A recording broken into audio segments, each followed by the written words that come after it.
de sobra la persona que dirige y presenta el magnífico programa Redes. Paredaño del nuestro viene inmediatamente después en la 2 de Radio Televisión Española. Un bloque bastante homogéneo, por cierto. Negro sobre blanco es el yin, la literatura, las humanidades, y Redes es el yang, la ciencia, la técnica, la informática, el futuro de la especie y todas esas zarandajas. El programa de hoy, hablo de negro sobre blanco, lleva el título de La Bella y la Bestia. Y ni que decir tiene que en esa bipolaridad de intención humorística, la bella es Eduardo Punset, pese a su curioso aspecto de duende sabio del bosque, de espíritu elemental, de personaje de película de Spielberg, y la bestia soy yo, hombre de Neandertal o de Cromañón, pitecántropo relativamente erecto, troglodita que vive por completo ajeno a los cantos de sirena de Internet. Jamás he navegado por ahí, ni tengo la más mínima intención de hacerlo, que no tiene ni tendrá nunca, líbreme Dios, teléfono móvil, que nunca ha encendido un ordenador, que todo lo hace o lo intenta hacer a mano y que no le ve chiste alguno al lío de la informática. No creas, Eduardo, que alardeo de ello. Simplemente doy fe y levanto acta. Es así y punto. Cada maestrillo tiene su librillo y el mío no necesita de enchufes. Conste también que no voy a discutir contigo, sino a interrogarte y a escuchar para aprender y para pasar, si es posible, de la edad de piedra a la edad de los metales, como mínimo, aunque sí desempeñaré a veces el papel de abogado del diablo y mosca cojonera. En la 15ª página de tu libro hablas, por cierto, de mí. Te refieres a algunos literatos cuyo oficio es informarse y escribir. No, te refieres al hecho de que algunos literatos cuyo oficio es informarse y escribir sigan emperrados en que Internet no va con ellos. Eduardo, ya que has salido a relucir, hablemos de Internet. ¿Para qué me sirve a mí como escritor? No soy un broker, ni un tendero, ni un proxeneta, ir más deprisa de lo que va mi cerebro y de lo que corre mi mano. Pues mira, yo pasé como 50 años de mi vida probablemente escribiendo memos, ¿no? Memos sobre cosas que pasaban, a gente que me pedía qué es lo que pasaba. Y lo que no hacía nunca era escribir cartas. No, vamos, era imposible, no tenía tiempo para escribir una buena carta como las que escribís vosotros. Y desde que hay Internet, pues oye, escribo cartas, o sea, me comunico hasta con mis alumnos. Y además es fabuloso, o sea, quiero decir, por ejemplo, esta noche acabo de abrir el email, ¿no? Y hay una alumna que me dice, hola, K tal, ¿no? Hola, K tal, K con K de kilo. Y dicen, pues este quieren decir este fin de semana. Bueno, quiero decir, de entrada lo más sencillito de Internet es que a los que éramos reacios a comunicarnos, lo podemos hacer y lo estamos haciendo todo el tiempo. Bueno, Eduardo, ya esto que acabas de decir de finde en vez de fin de semana y de K en vez de kilo, a mí como escritor me horroriza, claro, eso es la muerte de la literatura. Claro, pero eso es el nuevo lenguaje, o sea, yo de ellos aprendo muchísimo y no estoy seguro de que yo les pueda enseñar algo, ¿no? Bueno, yo también voy a volver a mi casa esta noche, también voy a abrir el buzón, no de email, sino el normalito de madera, y seguro que también me encuentro alguna carta. Sí, pero es otra historia. Tú no, en un email es mucho más sucinto, tiene su propio lenguaje y sobre todo te comunicas con gente con la que no te comunicarías. Bueno, pero mi problema es justamente el contrario. Mi problema es filtrar la comunicación y la información. Yo creo que estamos todos abrumados por un exceso de comunicación y de información. Quiero decir, mi problema es marcharme lejos precisamente para que la gente no me pueda encontrar. Sí. Si encima les doy facilidades, apaga y vámonos. Y yo, en cambio, disfruto, vamos, zambulléndome en un mar de información y de desorden, ¿no? Porque tú eres un político, y te gusta tener tu foro. No, qué va. No, es fundamental. Y luego tienes otra cosa que difícilmente tenéis los que... Redes, por ejemplo. Redes, yo no lo podría hacer sin Internet. ¿Cómo voy a hablar esta semana de cosmología y del horno nuclear, de las estrellas de donde salen los átomos que tú y yo estamos hechos, y a la semana siguiente hablar de los sistemas de visión? Pero Eduardo, de todas esas cosas ya se hablaba antes de que apareciera Internet. Sí, pero no tan a prisa. O sea, lo que no se puede es este viernes estar hablando de esto y al siguiente estar hablando del alma, si no puedes ir de una manera directa al conocimiento, a la información esa que te abruma. a través de Internet. Mis pobres redactores correrían como gamos de una biblioteca a otra, no les daría tiempo, ¿no? Bueno, eso sería muy bueno para su corazón. Acabas de pronunciar una palabra clave en la aversión que yo siento por todas esas cosas, la palabra prisa. ¿Para qué tanta prisa? Sí. ¿Tú te acuerdas de aquel cuplé que cantaba, creo que el Conchita Piquer, de cuando empezaron a existir aviones que iban muy deprisa a Nueva York? Entonces, a lo largo del cuplé decía, bueno, y ahora, gracias a los adelantos de la técnica, pues puedo salir a las 10 de la noche de Madrid y estar a las 6 de la mañana en Nueva York. Y entonces la Piquer, o quien fuera, terminaba diciendo, ¿y qué hago tan temprano en Nueva York? Era un chotis, creo. Claro. Bueno, hay el famoso cuento de la Red Queen, ¿no? La Reina Roja, en la que efectivamente cuanto más andaba, más estaba en el mismo sitio. Y esta es en realidad la historia nuestra, la historia de la evolución humana. O sea, una pobre lagartija va generando un color como el de la piedra para que el depredador no se la coma y se confunda ella en la piedra, hasta que, bueno, al cabo de un tiempo, cuando ya lleva unos centenares de años con el color de la piedra, el depredador, mucho más avispado, empieza a reconocerla y entonces ella tiene que volver a cambiar de color. Bueno, y al final, la historia de la evolución humana, como tú dices, es que estamos en el mismo sitio por mucho que corramos, ¿no? Eduardo, yo una de las pocas ventajas que le veo a una persona como yo al uso de Internet es la consulta de datos. Sí. Bueno, yo te hago una apuesta. Y es una apuesta que te voy a ganar, si la aceptas, porque se la he hecho ya a otras personas muy adictas a Internet y la he ganado yo siempre. Tú te colocas con el ordenador, decidimos buscar un determinado dato, no sé a qué dinastía perteneció Tutankamón, lo que sea, y entonces tú empiezas a buscarla con Internet y yo me voy a la enciclopedia, la que sea, Espasa, Larousse, la que sea, que tenga detrás, y busco el dato. Te apuesto lo que quieras a que yo lo encuentro antes de que lo encuentres tú. Bueno, depende cómo esté la línea, ¿no? Los hilitos de cobre estos por los que pasa. Pero en el libro siempre hay línea. Claro, claro. No tienes más que abrirlo, ahí está. Pero vamos a ver, Fernando, estos son 4 días, ¿no?, para que haya el famoso ancho de banda, que tendría que estar en la Constitución. O sea, en la Constitución tendríamos que pedir como derecho fundamental del ciudadano del siglo XXI ancho de banda. O sea, que realmente no te pasara eso que tú estás diciendo. Y eso tecnológicamente ya debiera pasar, ya lo debiéramos tener, ¿no? El problema es otro. El problema es el sistema operativo entre tú y el ordenador, que todavía es fatal. O sea, vamos a ver, si yo tengo 3 perros, yo me puedo acordar muy bien del nombre de mis perros, ¿no? Loto, Basili y Rocky. ¿Los tienes de verdad? Los tengo de verdad, los 3. Pero si tengo un rebaño de 1000 ovejas, es imposible que me acuerde del nombre de cada oveja. Y en el ordenador, lo que me está pasando de momento con el sistema operativo que me dan es que tengo 1000 nombres para las 1000 cosas que me llegan o que he metido en el ordenador. Y lo que no tengo es un sistema que realmente me las agrupe de una manera lógica. Y que cuando yo estoy pensando en la Quinta Avenida, pues todo lo que hay en el mundo sobre la Quinta Avenida me aparezca en el ordenador. Bueno, de momento esto todavía no ocurre y por eso vosotros, algunos de vosotros, todavía no estáis cautivados por el tema de Internet, ¿no? ¿Qué me dices, Eduardo, de las ventajas para mí de tener que buscar con dificultades, a cuerpo limpio, la información? Cuando tienes que buscar la información, por lo pronto, esa información se ramifica.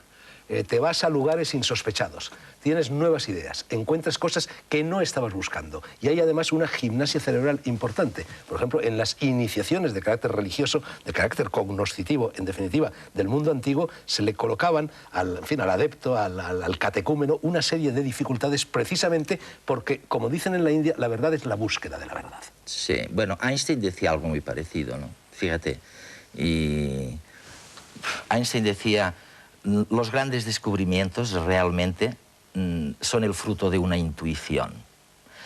Y ahora los neurólogos dicen esta intuición, en el fondo, es el fruto de una emoción invisible. O sea que el que busca realmente, si tiene que ir agotando todas las posibilidades, de calcular todas las posibilidades por donde no llega a la solución, hasta llegar a la solución final, normalmente no descubre nada. Estoy de acuerdo contigo en que realmente el que llega a algo es una intuición. O sea, es el que de pronto no sabemos todavía muy bien por qué. da el salto y se evita toda esta búsqueda, bueno, y dice, he encontrado esto. Y esto normalmente es una intuición o es una emoción invisible. Todo el conocimiento nuevo probablemente es fruto no de una búsqueda azarosa por toda la red del conocimiento, sino el fruto de una intuición. Eso tendrá algo que ver con la naturaleza del cerebro, ¿no? Este órgano tan raro. Del cerebro hablaremos un poquito, creo, en la segunda parte del programa.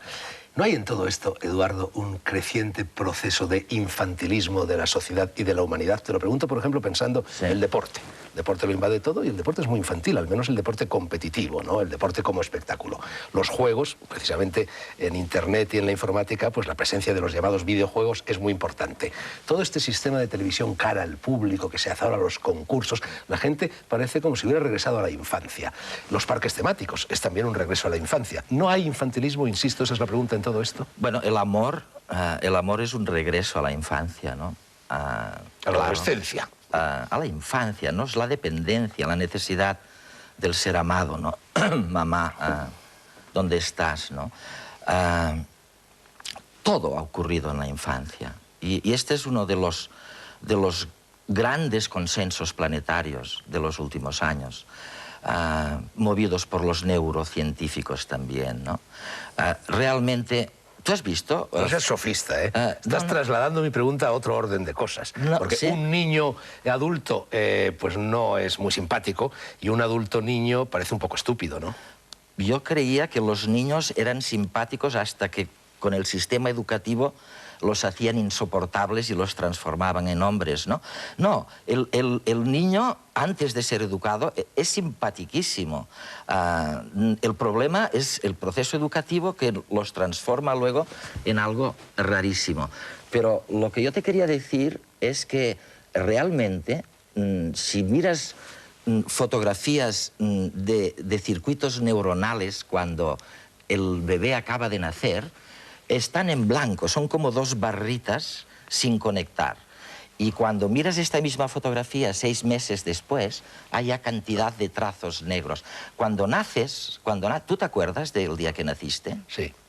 Dime. Me acuerdo porque he hecho prácticas de regresiones, eso que se llama rebirthing, y a través de esas prácticas me he llegado a acordar. A lo mejor no es verdad, tengo esa ilusión. A lo mejor es verdad, pero lo que sí es cierto es que si te acuerdas, no es fruto del recuerdo grabado en tu consciencia, ¿no? Porque realmente cuando naces no están conectadas. Las neuronas es algo así como dicen, ¿hay alguien por ahí? ¿Hay alguien? Empiezan a buscar a ver si hay alguien allí. Bueno, y se empiezan a conectar unas con otras. Y hoy, gracias a la tomografía y a escáneres, podemos ver cómo realmente se van conectando unas con otras. Y resulta que a los 5 años está negro, está todo hecho. Bien, bueno, lo que estás diciendo, yo estoy totalmente de acuerdo con ello, ¿eh? A mí me gusta el niño muchísimo hasta que lo llevamos al colegio, efectivamente, y empieza a dejar de ser niño. Pobre, sí. Pero si, como estás dando a entender, la red la tenemos dentro del cerebro, ¿por qué crear fuera del cerebro otro cerebro en lugar de dedicarnos a conocer y a desarrollar el que ya tenemos dentro, que probablemente es más perfecto que el que podamos crear fuera? Porque no nos basta. No nos basta. O sea, necesitamos una extensión, como en tu casa tienes una extensión del teléfono en la cocina, necesitamos una extensión de este cerebro con Internet, con los ordenadores. Y la gran... Piensa que aquí el cambio, Fernando, que se ha producido fundamental, es que ahora tenemos una cantidad de años que no están justificados desde el punto de vista evolutivo. Quiero decirte que la gente en Atapuerca, cuando hablas con tus amigos y mis amigos, Arzuaga y compañía, te cuentan que a los 30 años se los comían lobos, se caían a un barranco, pero nadie vivía más de 30 años. Habían reproducido y habían cumplido la ley evolutiva de garantizar la supervivencia de los genes.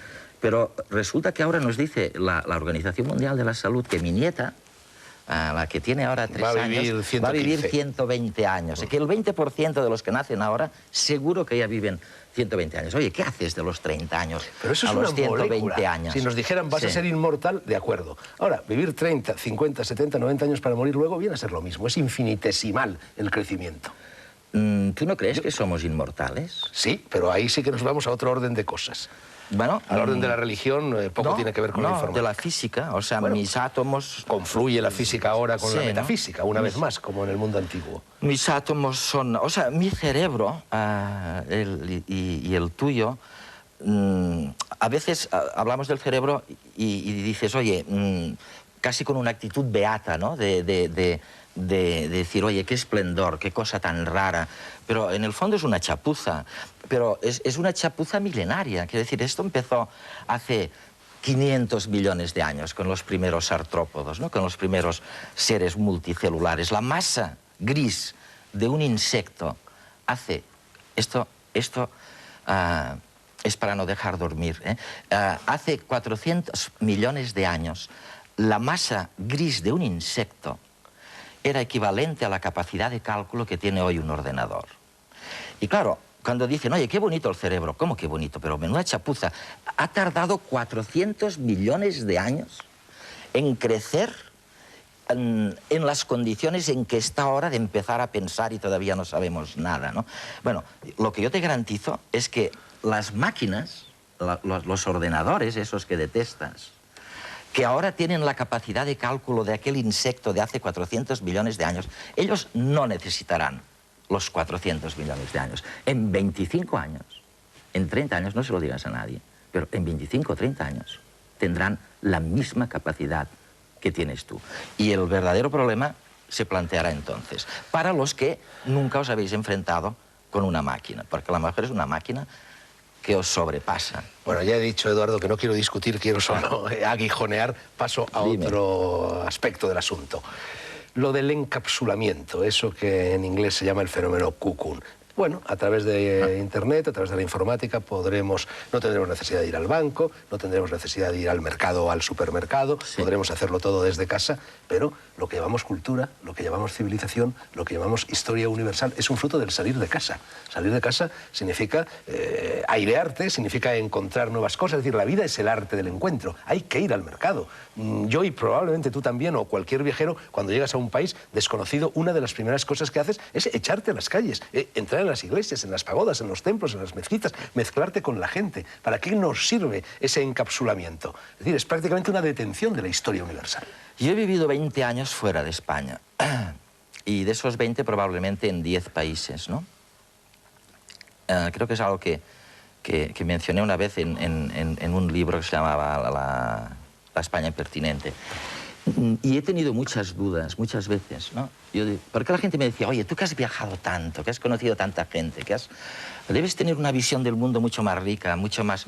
Y yo me acordaba del domingo de la Vilella, que se pasó, tenía el huerto delante de la casa, tenía que atravesar el puente del río, y luego se pasaba muchísimas horas sentado en una silla de mimbre, mirando cómo fluía el agua. Y aún hoy, con 60 y tantos años, te digo, bueno, tú me has dicho cuántos tengo, ¿no? Aún hoy no estoy nada seguro de que mi visión del mundo sea más rica, sea mejor, sea más rigurosa que la que tenía Domingo, que no se movió de aquella silla, ni de aquel huertecillo que estaba delante del río. ¿Estás de acuerdo? Más a mi favor. Y, o sea, Eduardo, lo que yo en definitiva te pregunto es, si el hombre de Neandertal o el hombre de Cro-Magnon hubieran tenido al alcance de su mano el cómodo teclado de un ordenador y a través de ese cómodo teclado hubiesen matado el Diplodocus, por así decir, seguiríamos en las cavernas. Seguimos donde estamos, ¿no? Esto es verdad. Pero lo único que probablemente ha cambiado con relación al Diplodocus es que estaban todos en unos valles incomunicados unos con otros, ¿no? Respecto al Neandertal. Y que ahora,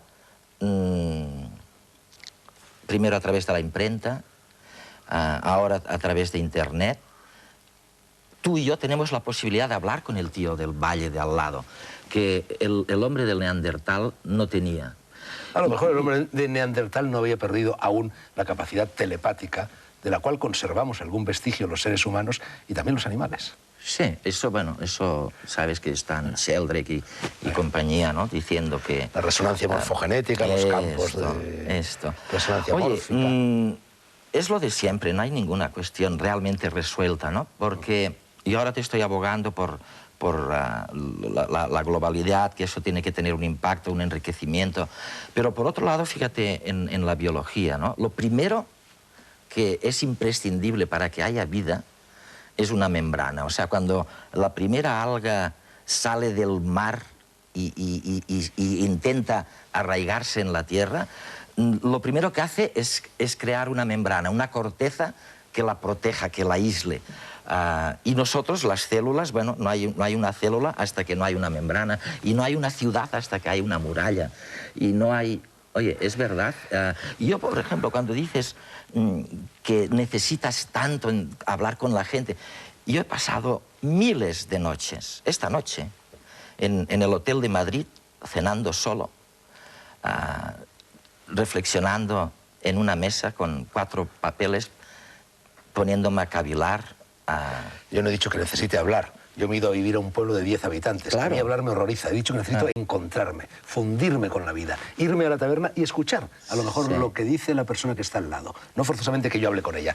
Pero nos quedan, antes de que llegue la publicidad... Oye, no me digas, Eduardo, que ya llega la publicidad. Unos 7 o 8 minutos, y me gustaría aprovecharlos con rapidez para hablar de lo que a mí me parecen los mayores riesgos, los aspectos más graves de todo esto. En primer lugar, el control se extiende. No existe ya ningún resquicio para la libertad individual. No existe ni siquiera resquicio para esa especie de válvula de desahogo del ser humano que ha sido siempre, y en este país lo conocemos bien, la picardía. ¿No te parece eso peligroso? Que no haya una posibilidad ya de reacción del individuo de a pie frente al poder, frente al gran hermano, frente al que todo lo controla. Yo es que lo veo ligeramente distinto. O sea, yo solo veo un gran hermano, que es la agencia tributaria. O sea, por ejemplo, sí, sin ir más lejos. La agencia tributaria sí es un órgano coactivo. Y un gran ministro de Hacienda, que era amigo nuestro, Jaime Añoveros, antes de morirse, yo le pregunté, porque me andaba por la cabeza, de si realmente es necesario que tú y yo llenemos cada año este maldito formulario de la declaración de la renta, ¿no?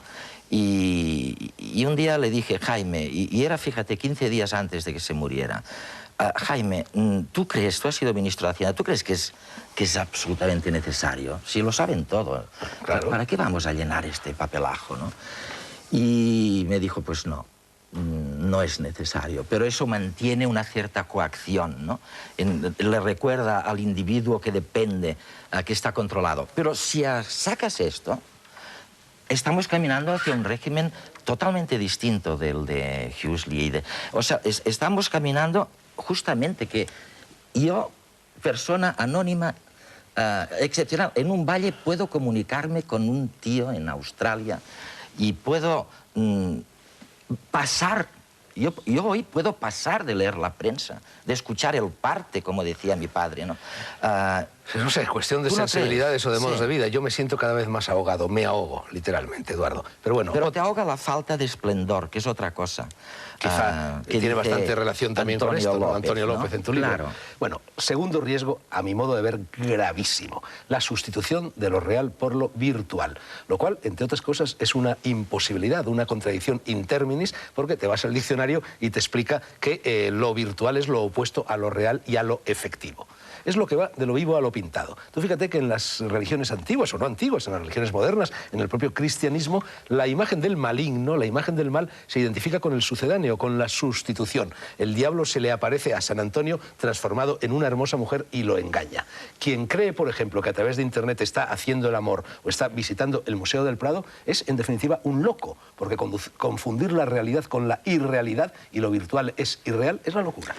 Pero me extraña porque tú has sido uno de los protagonistas en este país, cuando nadie hablaba de ello, de la introducción, o por lo menos de sugerir que había una filosofía distinta, que decimos la oriental, ¿no? Y me extraña entonces, porque realmente lo real, Fernando, ya no nos lo dice solo la física cuántica, ¿no? La parte visible de la realidad es la más pequeña. O sea, lo que estabais diciendo hace 20 años, gente como tú, ahora la ciencia lo está demostrando. Está diciendo que los fotones de luz Eduardo. Están interferidos por fotones invisibles. Eduardo, perdona que te diga que sigas siendo sofista. Yo creo que la realidad que vemos no es el conjunto de la realidad. No. Yo creo que a través de la modificación de los estados de conciencia se tiene acceso a realidades más vastas, pero no a virtualidades. Yo no llego al Museo del Prado a través de eso que te estoy diciendo. Yo al Museo del Prado la única forma que tengo de llegar es a pie, oír el ruido de las maderas, ver a qué huelen las meninas si es que huelen algo. Bueno, a mí no me pasa eso, ¿no? Yo me contentaría perfecto. No me contentaría, estaría más contento si yo tuviera una máquina que me rinde un entorno virtual muchísimo mejor de lo que mi pobre visión me permite ver en el Museo del Prado. O sea, vamos, eso lo tengo clarísimo. Nosotros somos cegatos, no vemos nada, Fernando. No leemos nada. Tenemos un... Pero no vemos nada porque todo lo que tenemos que ver está dentro de nosotros, no fuera, está dentro de nuestra conciencia. Tenemos que ensanchar los campos de conciencia. Esto estoy de acuerdo, pero es una cuestión de proteínas, alucinando. Quiero decir que cuando hablamos, por ejemplo, del equilibrio entre el sentimiento y la conciencia, esa que tú hablas, que hay que ensancharla, en realidad de lo que estamos hablando, modestamente, es del equilibrio entre la amígdala, que está aquí detrás, y el neocórtex, que está Quédese aquí la delante. amígdala para la segunda parte del programa. Ahora se nos echa encima otra máquina, la publicidad. No. Seguimos devanando la madeja del futuro en negro sobre blanco con Eduardo Punset, presentador y director del programa Redes y autor de este manual para sobrevivir en el siglo XXI, publicado por Galaxia Gutenberg y Círculo de Lectores. Mi intención, Eduardo, era la de dedicar la segunda parte del programa completamente a tu libro y no a los problemas generales a los que hemos dedicado. Al librito. La primera parte, no, Sí. no es librito, es un libro, pero me queda todavía una pregunta que yo creo que es importante y que tengo que formularte procedente de la primera parte. La pregunta es, la globalización. ¿No puede ser, aunque tú lo niegas en el libro, la posibilidad de que se convierta en el soporte del pensamiento único y de un brutal fenómeno de transculturación del mundo entero hacia el American Way of Life? Porque la verdad es que en estos momentos, a primera vista y desde lejos, como es mi caso, cuando uno se mete en todo ese mundillo de Internet y de la informática, a lo que está asistiendo, lo que está presenciando, es fundamentalmente American Way of Life, ¿o no? Vamos, la globalización era inevitable desde el momento que lanzas un satélite y te saca una fotografía de este planeta azul, en donde lo que no se ve son fronteras, ¿no? Tú de filosofía sabes 1000 veces más que yo. Y esta visión de un planeta que no tiene, cuando lo miras de fuera, no tiene fronteras, eso tarde o temprano tiene que calar en la conciencia de las gentes. O sea que esto es inevitable. Y lo segundo, te voy a decir por qué no vamos hacia un American Way of Life uniforme para todo el mundo. Justamente porque es tan difícil predecir el futuro, vamos, es imposible predecir el futuro. La única manera que tú tienes de protegerte del futuro no es escudriñándolo, intentando adivinar lo que viene. Las bacterias, luego podemos hablar de ello, lo saben muy bien. Las bacterias suicidas, que tanto bacterias, mencionas claro, en el libro. No, la única manera de la que tú puedes protegerte de la incertidumbre del futuro es apostando por la diversidad. O sea, de manera que si el futuro viene por ahí, oye, algo tengas en tu cultura que es coherente o idóneo con esta manera de ser. De manera que a lo mejor resulta que el pensamiento más recóndito en el alma de una etnia determinada tiene el secreto. Bueno, oye, si cayera un meteorito en el planeta y nos dejara a oscuras durante 6 meses, ¿a quién recurriríamos para andar, para guiarnos? A los ciegos, que son los únicos que tienen experiencia de andar en la noche oscura. O sea que este es uno de los nuevos consensos planetarios. La diversidad la vamos a estimular. Y yo, por ejemplo, creo hoy que España, que tiene tantas posibilidades en muchos aspectos, frente al mundo que viene, tiene un grandísimo inconveniente. Y es que somos un pueblo monotemático. Esta no es una cultura todavía híbrida. No es una cultura multicultural.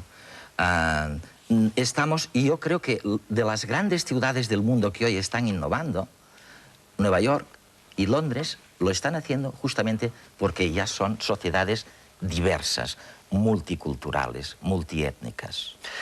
¿No crees, lo digo por lo de la visión del planeta azul en su conjunto desde lejos, que ver las cosas así, desde lejos, con perspectiva, en su totalidad, en su conjunto, es bueno, pero es un lado de la visión? Hay que verlas también con lupa, con microscopio, desde cerca. Si yo veo el planeta azul desde lejos, por ejemplo, todas las mujeres me parecen iguales. Si yo desciendo y me acerco de una en una a las mujeres, pues una es Kim Basinger y la otra es la mujer barbuda.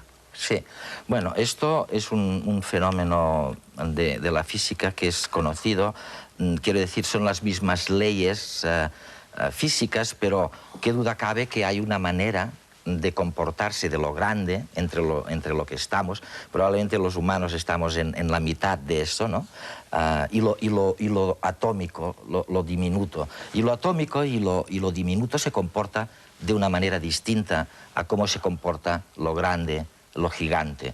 Y bueno, esta es otra de las contradicciones con las que convivimos, ¿no? Yo supongo que hay un punto en el que sí coincidimos, es en la visión holográfica de la realidad, que tiene mucho que ver con lo que acabamos de decir. La parte contiene el todo y el todo contiene la parte. Esto. Bueno, esto eran tus orientales, los primeros que lo expresaron, antes incluso de los físicos cuánticos, ¿no? Y en este sentido la red es una palabra muy moderna, ¿no? Yo me acuerdo que cuando Televisión Española aprobó a mí me habían pedido que hiciera un programa económico, que era lo mío, ¿no? Y yo les dije que un programa económico no tenía ganas de hacerlo, pero en cambio un programa de acercar la ciencia a la calle sí me apetecía. Bueno, si me dejaban hacerles una propuesta, y les hice la propuesta y la aceptaron salvo el título, porque el título se llamaba Redes. Y hace 5 años, redes, decían, se podía confundir con redes de pescar, ¿no? Bueno, hoy nadie confunde redes con redes de pescar, pero la verdad es que estamos en una cultura de redes, no es una cultura compartimentada, es una cultura de fusión. Eso Panikkar, que lo he visto entrevistado en tu programa, lo explica también muy bien, ¿no? Bueno, la red es una cosa buena y mala. La red sirve para unir, y eso está bien, pero sirve también para atrapar, ¿no? Y eso está mal. Sí. Pero bueno, dejemos esto, vamos ya con tu libro Desde cerca. Eduardo, dejo ya de ser un antagonista, dejo de ser una mosca cojonera, dejo de ser un abogado del diablo y me convierto en un presentador de televisión más o menos clónico y crónico. Este libro, en definitiva, sale precisamente de redes. Gran parte de él son fragmentos de las entrevistas que has emitido en el programa, ¿no? Sí. Es el fruto de una reflexión, yo digo planetaria, ¿no? Tú fíjate que la gente, los homínidos pobres, a pesar de lo que tú dices, entran muy mansamente por el acueducto este de la tecnología y utilizan los teléfonos móviles y van a clases de internet y montan canales digitales y, bueno, y empiezan a utilizar robots y viene la terapia génica. O sea, el impacto de las nuevas tecnologías lo conocen y lo asimilan. En cambio, lo que está muy descuidado es, y yo creo que es más importante, es el impacto de la reflexión planetaria de, ¿qué?, 10.000 científicos sobre los grandes consensos de nuestra época. O sea, ¿qué es la vida? ¿Cómo funciona el cerebro? ¿Por qué no controlamos nuestras emociones? ¿Cuándo aprendemos? Bueno, ¿qué hay después? En este proceso de reflexión puramente teórica se están produciendo verdaderos hallazgos fenomenales que condicionan la vida cotidiana de las gentes.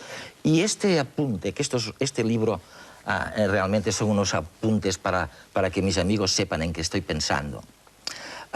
Lo que trataba, o lo que trata, es de apuntar algunos de estos consensos de esta reflexión planetaria, ¿no? Y mi intención, antes me preguntabas si estaba escribiendo otra cosa. Bueno, mi intención es hacer esto bien, ¿no? Con más años. Porque ya han cambiado Me decías algunas de las directrices que das en la primera parte del libro, ¿no? Claro, porque la última directriz que doy es que si el entorno cambia, oye, olvídese de mis directivas y cambie las directivas, ¿no? Evidentemente. Yo qué sé, antes mencionábamos una verdadera directiva que tendría que haber estado en este libro y que no está. Y es la de que la realidad visible es la parte más ínfima de la realidad total, ¿no? El ejecutivo en una empresa que le llega el informe y dice cuenta de resultados, ingresos, gastos, amortizaciones, bueno, y se cree que allí está toda la realidad de la empresa, que eso es lo que ocurre constantemente, está tremendamente equivocado, ¿no?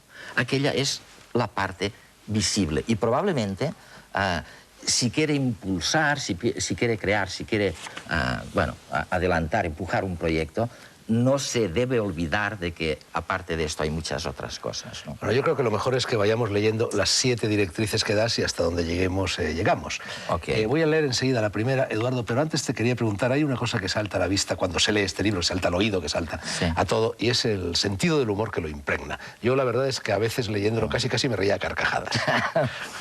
¿Eso es astucia? ¿Es un rasgo de tu carácter? ¿O es que realmente se necesita el humor para enfrentarnos a estos temas? Oye, yo creo que después de que los paleontólogos, ¿no?, nos hayan descubierto que somos realmente la última gota de la última ola del inmenso océano cósmico, que somos unos advenedizos, que acabamos de llegar. Yo cuando, en una conversación con Stephen Gould, que para mí sigue siendo, bueno, con Dawkins, los dos mejores divulgadores en este momento en el planeta, me decía, Eduardo, ¿qué me dices de los homínidos? Hombre, si estamos todavía en la era de los artrópodos, ¿no?, que empezaron hace 500 millones de años. Los homínidos no está probado siquiera. Llevan 2 millones y con algo cambiado de verdad, 60.000 años.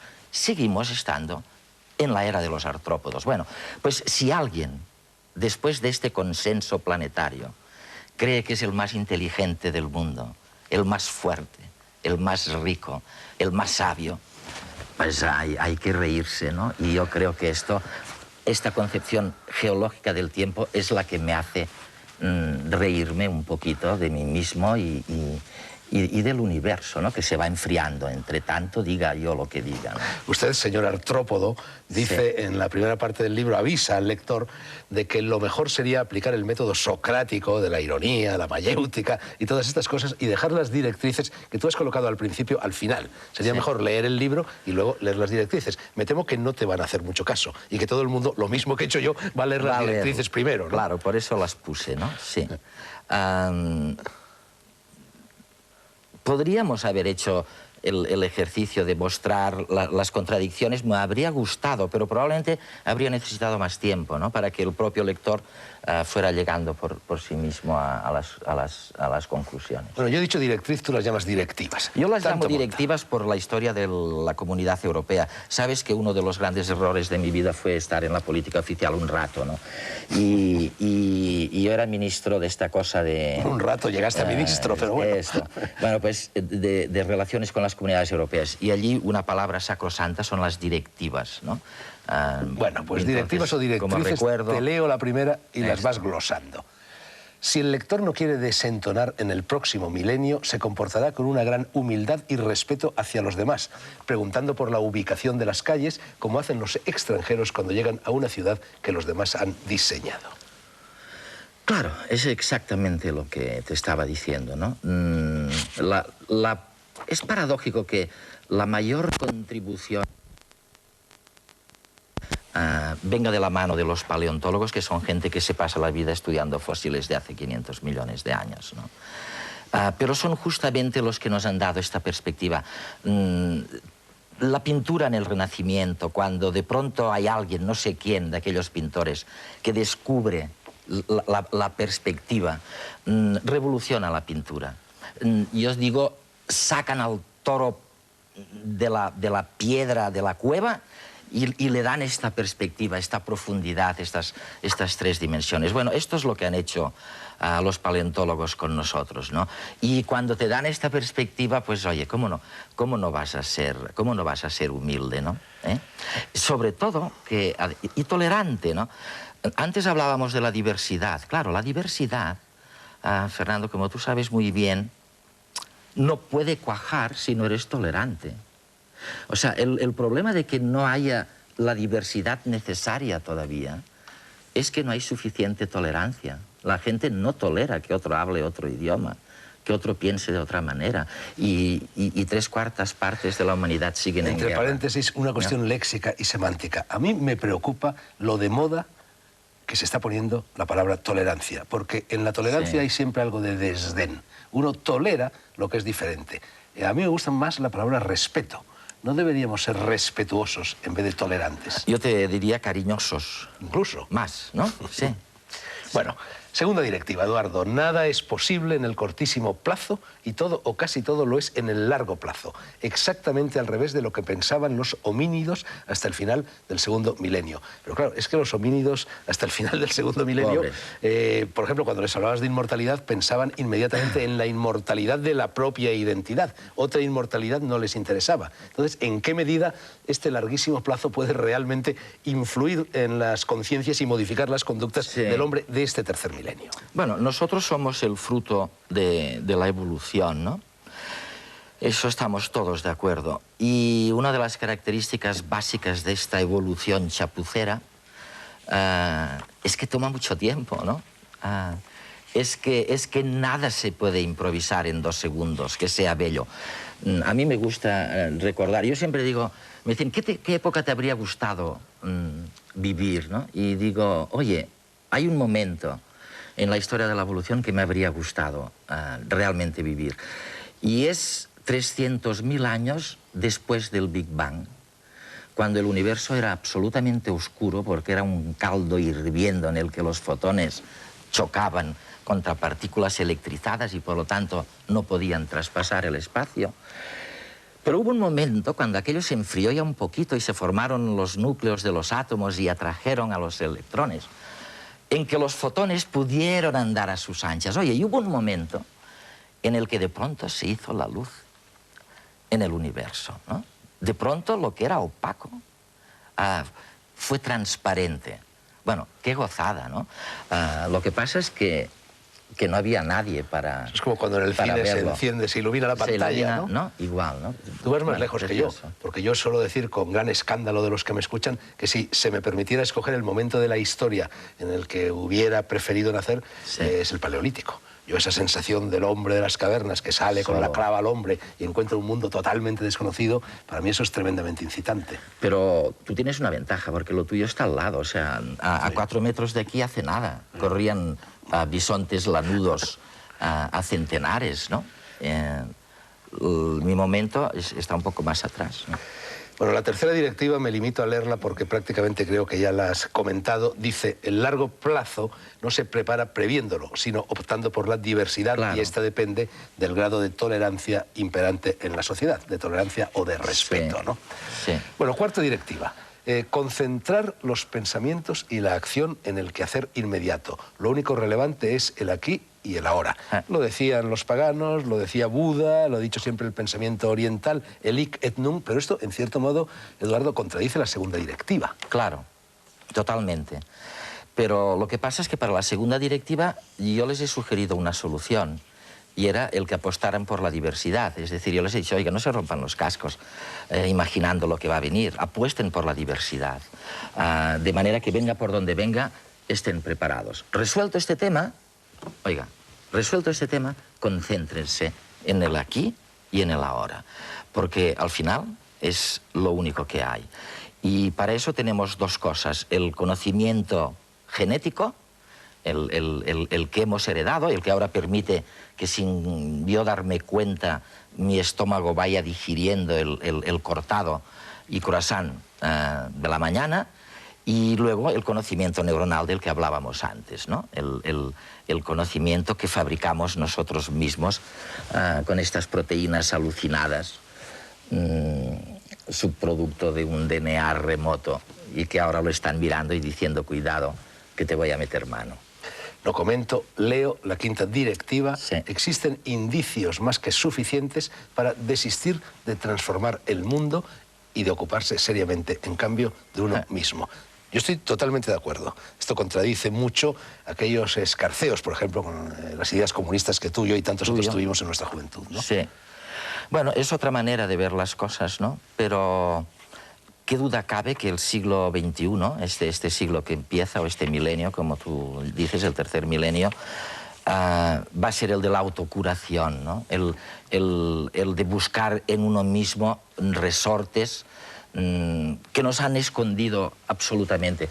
O sea, yo muchas veces con mis alumnos en clase lo pienso, ¿no? ¿Quién les ha enseñado algo sobre ejercicios de memoria? Una cosa tan sencilla como esa, ¿no? A mejorar un poco tu memoria.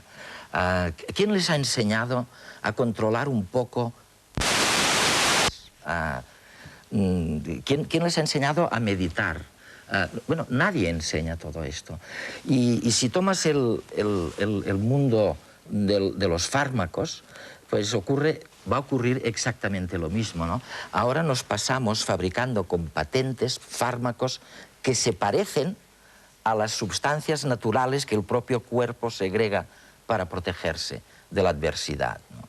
Bueno, lo que viene es, estimular la producción justamente de estas sustancias que en sí tienen un poder autocurativo enorme. ¿Y qué es lo que nos permite decir esto sin renunciar a las cosas que pensábamos en los años 50? Oye, pues el espectáculo triste y clamoroso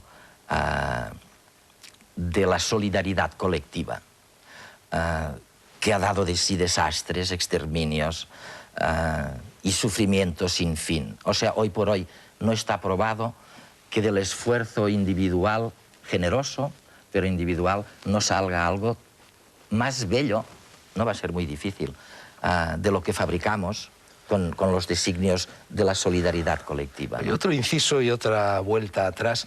En la primera parte del programa me decías que tu nieta podrá vivir quizá hasta los 120 ojalá. años. A propósito de estos fármacos, de estas cosas que estás diciendo, a lo mejor todas aquellas personas que en el futuro vivan 90, 100, 110, 120 años tienen Alzheimer, porque parece que la incidencia del Alzheimer corre, por desgracia, paralela pues al aumento de la longevidad.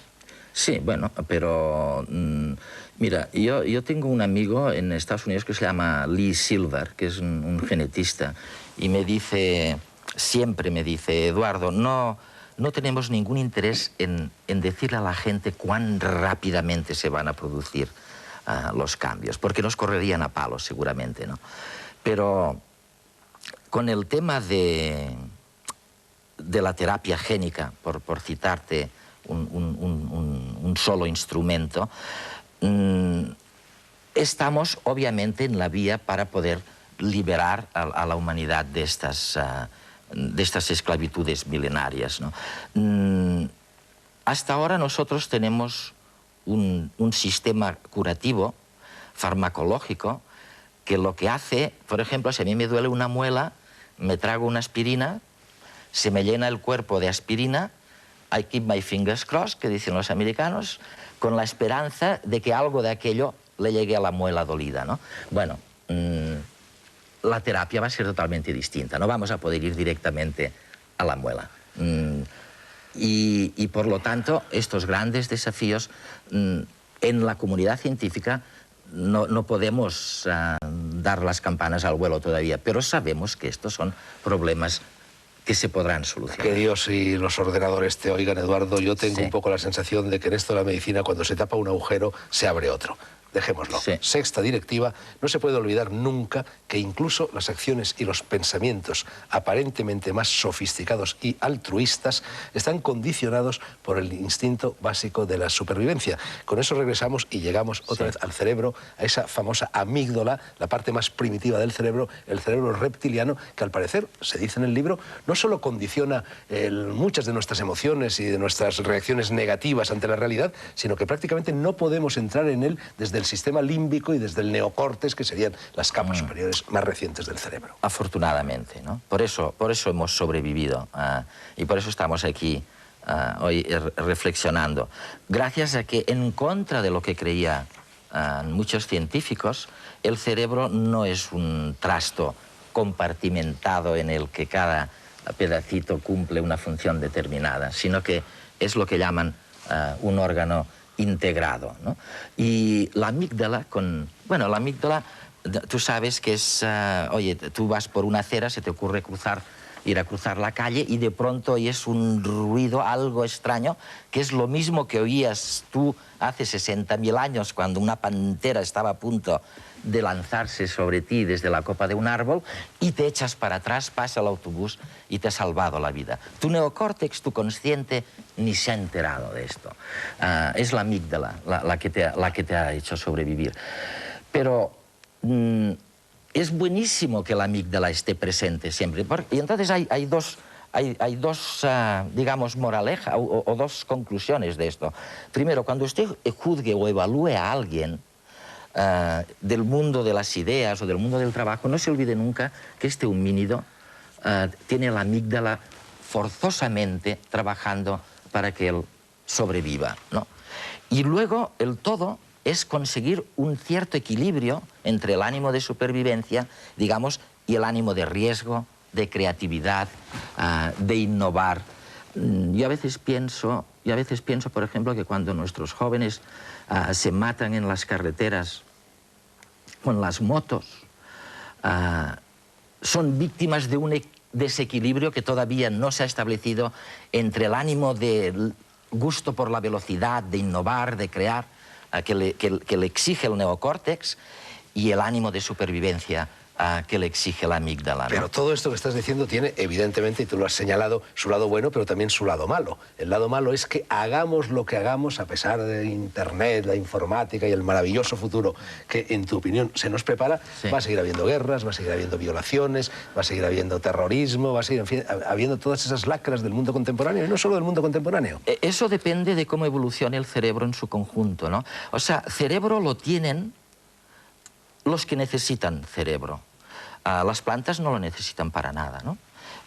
No necesitan ni cerebro ni sistema nervioso y han poblado el planeta de verde, o sea, oye, y se multiplican unas con otras y se ponen de colores para que vengan los pájaros y le saquen el polen, las polinicen y lleven esto a otra parte. Fantástico, oye, sin cerebro. Bueno, nosotros somos unos patanes, ¿no? Como decíamos antes. No oímos bien, no vemos bien. Tenemos un tacto, vamos, infinitamente inferior al de una rata, que va con su hocico palpando y no se mete en la boca de la serpiente. Entonces nosotros necesitamos un cerebro, necesitamos un órgano que nos direccione un poquito, que nos ayude a direccionarnos y que nos ayude a prever un poquito qué va a pasar mañana, va a llover, va a salir el sol, no va a salir. El problema, Fernando, yo no sé, el problema probablemente, y que no está resuelto, es qué pasa cuando este cerebro, además de servirte para direccionarte, para decirte a dónde vas a ir, y además de servirte para prever un poquito lo que va a pasar mañana, tiene una capacidad de acción y de imaginación que lleva a que los hombres degüellen a sus mujeres porque creen que son suyas, a que cometan actos de terrorismo, a que la maldad fluya como los ríos por el planeta. Bueno, eso es lo que no sabemos todavía, pero desde luego es un momento peligroso. Hay una especie marina que tiene cerebro y lo utiliza efectivamente para direccionarse, pero cuando ha llegado al sitio donde estaba la comida, se come ella su propio cerebro, porque ya no lo necesita, ¿no? Te interrumpo, se nos está terminando el tiempo. Leo únicamente, no requiere mayor comentario, la séptima directiva. Con ella nos vamos otra vez a Sócrates y al sentido del humor. Dice así esa séptima directiva: en el caso de cambios importantes y, sobre todo, de entornos turbulentos, el lector debe cambiar las directivas del manual. Una última pregunta, totalmente. Eduardo, sí o no prácticamente. Yo no entiendo muy bien esta manía de que hay que ser moderno a toda costa. Lo moderno tiene lados buenos, tiene helados malos, y yo recuerdo que Donoso Cortés, el filósofo, a mediados del siglo pasado, más o menos, se levantó en las Cortes, en el Parlamento español, y dirigiéndose al conjunto de los diputados, les dijo: están ustedes completamente equivocados. El mundo no avanza como ustedes creen, sino que retrocede. Con la mano en el corazón, ¿tú crees que en lo relativo a la felicidad de las personas, no a los índices de crecimiento económico y de los adelantos de la técnica, estamos ahora mejor de lo que estábamos, por ejemplo, en los años 60, en la década prodigiosa, que es mi década favorita? Con la mano en el corazón, te digo. Con la mano en el corazón, lo único que está medianamente claro es que es muy difícil en la evolución de las personas y de los corazones de las gentes y de sus mentalidades descubrir un propósito, una intención, el que vayamos hacia algo mejor y más grande. Lo único que está claro es que no está claro que vayamos hacia algo mejor y algo más grande. Fin del programa y regreso al comienzo del libro de Eduardo Punset, que lleva en su primera página 2 dedicatorias, y una de ellas, la segunda, reza así: a Candela Moro Punset, que es su nieta, para que aprenda, tiene 3 años, para que aprenda a amar a sus antepasados, los homínidos y primates, los demás mamíferos, aves y reptiles, los peces y los artrópodos y las primeras plantas que salieron del mar, cuyo ADN comparte. De modo que, como aseguró o insinuó el escritor italiano sin ordenador, no lo sabía entonces, Carlo Levi, en el título de una de sus novelas, el futuro tiene el corazón antiguo. Ojalá no estemos abriendo la caja de Pandora. Gracias, Eduardo. Gracias también a todos ustedes. Buenas noches y feliz siglo nuevo.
Mathieu Ricard, una primera pregunta dirigida a usted, el monje. ¿La religión es útil al hombre? Creo que lo ha demostrado a lo largo de los siglos. La religión, el camino espiritual, ha sido útil para millones de seres humanos. Todavía es útil ahora y lo será siempre. Pero hay que destacar que la religión es una opción, es una decisión facultativa. Cada ser humano tiene la necesidad, desde su nacimiento hasta que muere, de sentir el amor, la ternura. Y esto se podría considerar como una espiritualidad laica. Lo que la religión aporta es una mayor dimensión. Que los hombres sean más buenos y puedan encontrar este tesoro que tenemos dentro y hacerlo florecer con el fin de encontrar el sentido de nuestra existencia. Segunda parte de la pregunta dirigida a usted, el científico.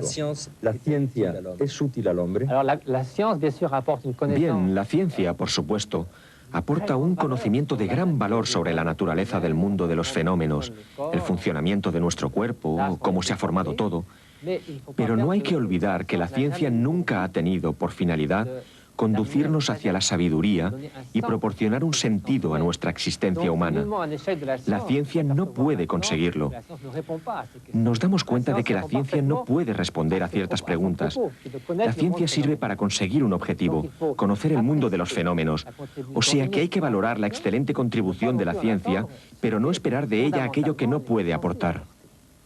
¿Existen paralelos entre la experiencia contemplativa de la realidad y los principios de la física contemporánea? Yo creo que sí, porque los físicos modernos se preguntan sobre la naturaleza de la realidad de un modo prácticamente metafísico. Es decir, por ejemplo, ¿existe una realidad detrás de nuestras percepciones que se define por ella misma? ¿Una realidad totalmente independiente de todo aquello que sirve para percibirla? Estas son precisamente las preguntas que los contemplativos budistas se han formulado desde hace cerca de 1000 años. Y la conclusión es que, si usted quiere, el mundo de los fenómenos es indisociable de quien lo percibe. Por tanto, si existe una realidad última, esa es que una realidad nunca será accesible a nuestra inteligencia. Es decir, nosotros podemos definir el mundo que percibimos con la ayuda de la ciencia y podemos definir los parámetros que explican todos los fenómenos, pero esta noción de una realidad independiente de todo lo demás está siendo cuestionada por los físicos y siempre ha sido cuestionada por los contemplativos. Vamos a meditar un poco, ¿no?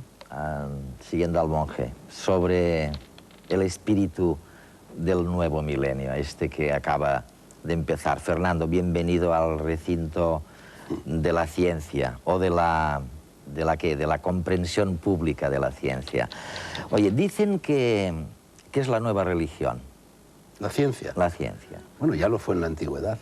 Religión, ciencia, filosofía estaban unidas en la noche de los tiempos egipcia, en la noche de los tiempos helénica, y luego se separaron. Yo creo que efectivamente una de las cosas más esperanzadoras que están sucediendo en estos momentos es que poco a poco vuelve a unirse ciencia, teología, filosofía y religión. O sea que podremos hablar de la vida en el más allá en términos científicos. Solo se puede hablar de la vida en el más allá en términos científicos.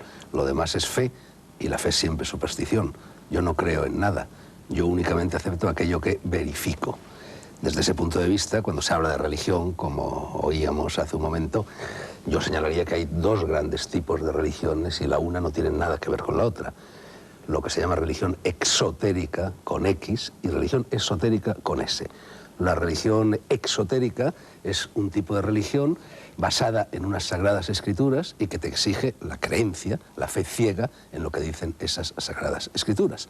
Por ejemplo, te dicen que Moisés atravesó el Mar Rojo porque el Mar Rojo se abrió, te dicen que Jesús nació de Madre Virgen, o te dicen, como en el hinduismo, que la tierra, el globo terráqueo, descansa sobre un elefante y que ese elefante descansa sobre una tortuga y que esa tortuga descansa sobre una serpiente, y luego cuando les preguntas en qué se apoya la serpiente, cambian de dirección la mirada y ya no saben qué decirte. Bueno, frente a ese tipo de religiones, que son las religiones que generan iglesias, hay otro tipo de religión que es la del místico, es decir, la religión esotérica.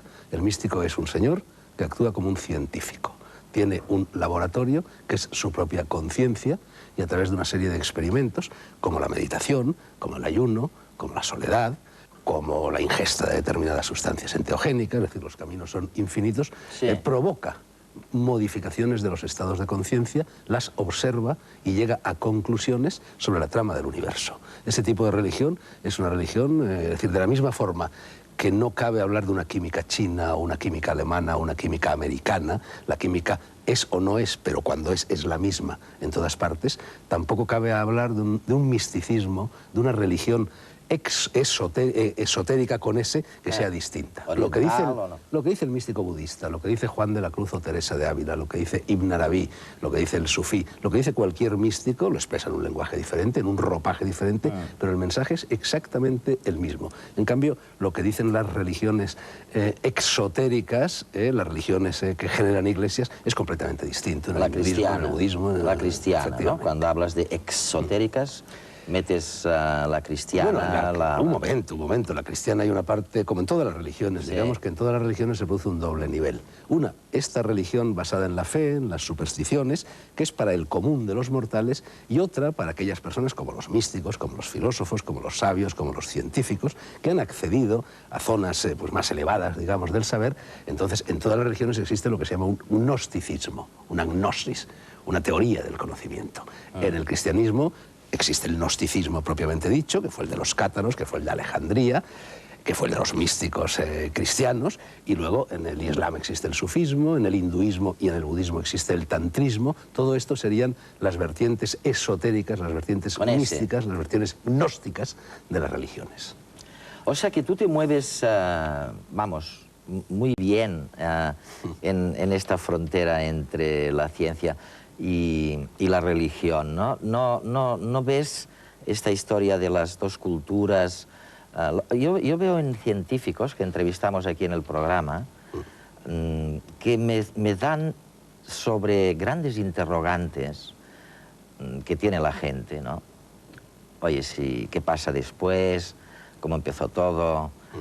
¿Estoy programado o no lo estoy? Los científicos me dan respuestas como más precisas, como más pertinentes a estos grandes interrogantes de la que me dan grandes novelistas. La respuesta de esos científicos, que a lo mejor no son científicos, son técnicos, es siempre más precisa porque simplifican el problema.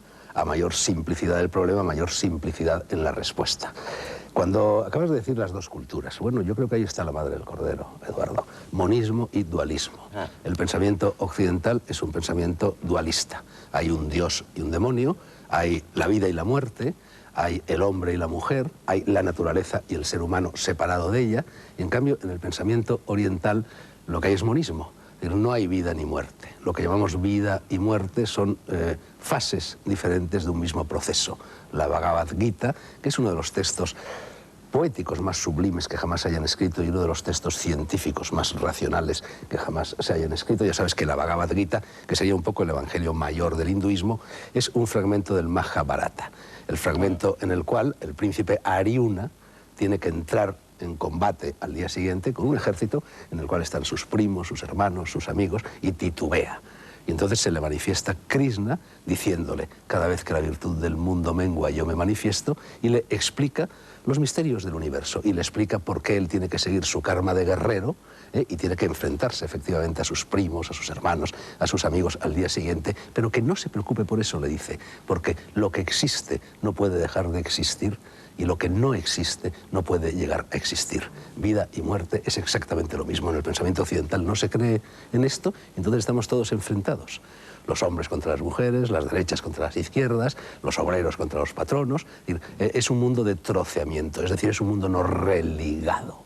Lo positivo del pensamiento religioso es que nos propone una explicación del universo en la cual no hay estos enfrentamientos. Tú, por ejemplo, observa este diagrama del yin y del yang, que se ha puesto tan de moda últimamente también en el mundo occidental, ¿no? Porque hay una interpenetración de Occidente en Oriente, por supuesto, pero también de Oriente en Occidente. Si tú ves esa esfera que está separada por una línea sinusoidal, no por una línea tajante, vertical o perpendicular, en un lado está el yin, que sería el hemisferio del cerebro femenino, y en otro lado está el yang, que sería el hemisferio del cerebro masculino. Oye, si formamos parte de esta realidad, ahora empezaría a entender por qué tú crees en la otra vida, ¿no? En el sentido de que, oye, si formas parte de esta realidad, el que estés vivo o inactivo, poco importa, ¿no? Pero es que por ahí se dijo que además creías en... ya no me lo creo tanto, ¿no? Que creías en Dios, ¿no?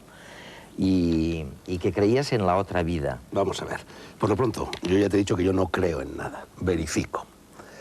Y menos que en nada en la otra vida. Ya te he dicho también que no hay otra vida, que es la misma vida. Claro. Que de la misma forma que hay en esta vida de aquí abajo, infancia, adolescencia, juventud, madurez y vejez, bueno, pues luego llega la muerte y todo eso sigue, porque yo creo que hay formas cada vez más complejas de realidad. Por supuesto que yo no creo en Dios alguno. Es decir, yo no creo en un Dios separado del universo que de repente con el dedo índice diga: hágase la luz, y la luz se hizo; háganse los peces, y los peces se hicieron; háganse los árboles, y los árboles se hicieron. Lo que yo creo es que hay una energía, no sé, la fuerza del Jedi, por decirlo de forma que... Y esa energía va creando va desarrollándose a lo largo de la historia universal, es decir, la historia del universo, no de los seres humanos, a partir del Big Bang o de lo que sea. Poco importa si hubo un Big Bang o no lo hubo, lo que sí es cierto es que esa fuerza, esa energía existe, entonces eso va creando formas cada vez más complejas de existencia. Cuando morimos seguramente se nos abren las puertas de ese mundo sutil, nos desposeemos de los condicionamientos del mundo denso, de la carne, del cuerpo, de las enfermedades, del juego neuronal, de las células, etcétera, y pasamos a otra dimensión de la misma realidad. Fernando, nos ha ayudado a este discurso, nos ha ayudado este aparatejo, que es una imitación de la imprenta original de Gutenberg. Quiero decir, ¿nos ha ayudado el poder escribirlo? Bueno, yo cuando vi este artefacto hace unos momentos, lo primero que me pareció, no sabía que era la reproducción de la imprenta del buen señor Gutenberg, y creí que era una especie de guillotina, o incluso de garrote vil. Tú fíjate que hay una especie de tornillo que desciende, y luego, pues sí, tiene un vago aire inquietante, y resulta que no. Hombre, yo creo que todo es ambiguo. Todo tiene un lado bueno y un lado malo. Por supuesto que nos ha ayudado, y cómo no voy a decir yo que soy escritor y que hago un programa que se llama Negro sobre Blanco, es decir, la escritura, la letra impresa, que antes por lo menos era negra sobre papeles blancos, ¿no? ¿O es mejor el libro electrónico? ¿Quieres que veamos lo que se te viene Pues encima? sí, porque nunca he visto un libro electrónico. Va a ser la primera vez. Vamos a verlo. Esto es un libro electrónico, esto sería magnífico que fuera un libro electrónico, entonces me apunto. ¿Esto qué es exactamente? Pascua, esto es Pascua. El sector editorial lleva ya un tiempo bajo el acoso de las nuevas tecnologías que amenazan con revolucionar la relación de los lectores con los libros. Hace ya un año se presentó en una librería la impresión digital bajo demanda con tecnología Xerox.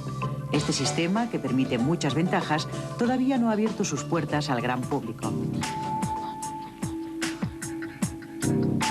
La impresión tradicional de libros necesita un proceso más lento y costoso, porque se deben realizar pruebas, montajes de planchas de impresión y equilibrados de tinta, entre otros. Con la impresión en offset solo salen a cuenta tiradas de más de 1000 libros.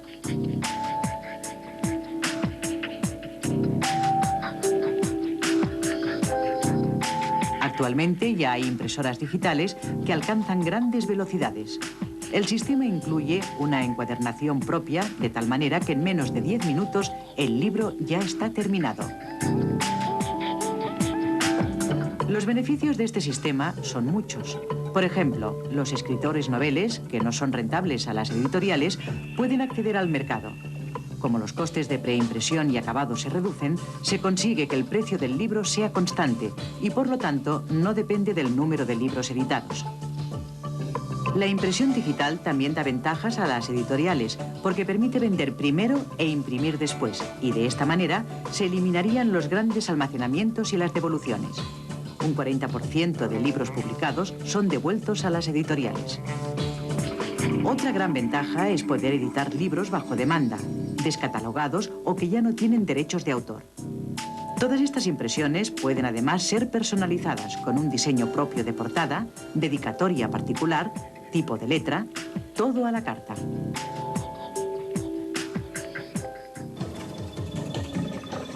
Actualmente hay universidades que digitalizan sus fondos literarios o los textos más antiguos, pero muchas veces se realiza el trabajo manualmente, volviendo a escribir los textos en formato digital.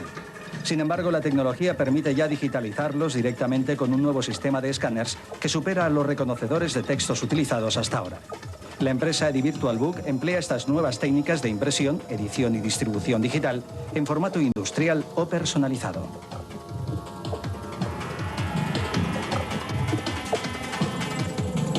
Lo primero que podemos ver es que un texto original lo convertimos en archivo, lo enviamos a Internet y el lector usuario tiene las tres opciones. Conseguir el libro físico, sería este. Conseguir el libro en pantalla para poderlo imprimir o derivarlo hacia el libro electrónico. El libro físico como objeto es insustituible. El libro electrónico es interesante, tiene muchas aplicaciones, pero nunca va a sustituir al libro físico. Y como partimos de esta premisa, nosotros desde el comienzo hemos optado por estas tres opciones del mismo texto. este mismo libro que antes hemos enseñado, lo podemos consultar y lo podemos comprar en archivo informático en PDF o lo podemos comprar físico. A través de las virtudes de la página que incluyen el comercio electrónico podemos comprar y podemos elegir el sistema que más nos interese. Aquí podemos ver el mismo libro que antes veíamos, lo podemos ver en el libro electrónico y corresponde a las opciones que veíamos en el esquema anterior. Los libros electrónicos que parece que en Europa van a funcionar, y quizá en Estados Unidos también, es el libro que tiene dentro de sí, aparte de las utilidades como libro electrónico, también el de agenda, el de poder capturar, conectarse directamente a Internet, incluso reproducción de música.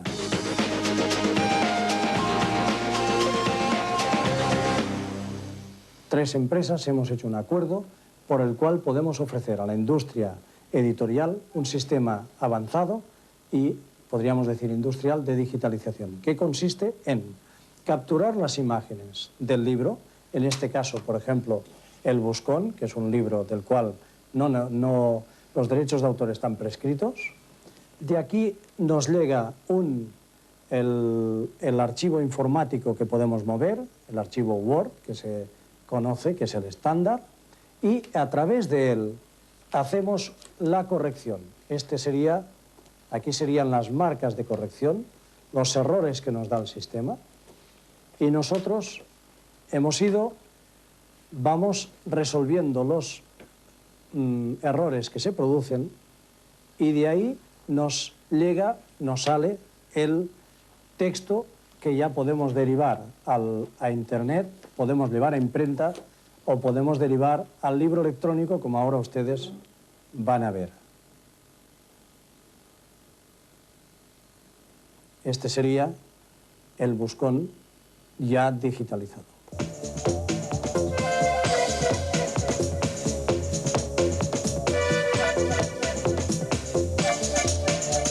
No es lo mismo editar 5.000 libros que 1.000. Es decir, 5.000 libros en el sistema convencional todavía es mucho más económico que en el sistema digital.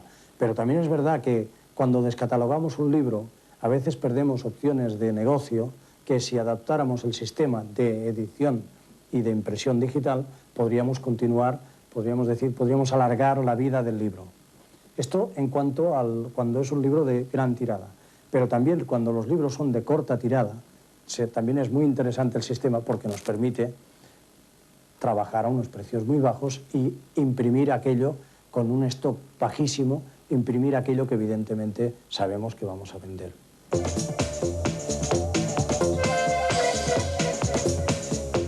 En el libro hay 5 grandes agentes. Está el autor, el editor, el distribuidor, el librero y el lector. Las nuevas tecnologías, o lo que Internet y la digitalización suponen, afectan a 3 de estos grandes agentes, que son el editor, el distribuidor, el librero. El que adopte primero los sistemas y se los ponga de su lado saldrá ganando en la partida. La industria editorial no tiene por qué temer. La industria editorial lo que tiene que hacer es cambiar, pero no tiene por qué temer estos nuevos sistemas.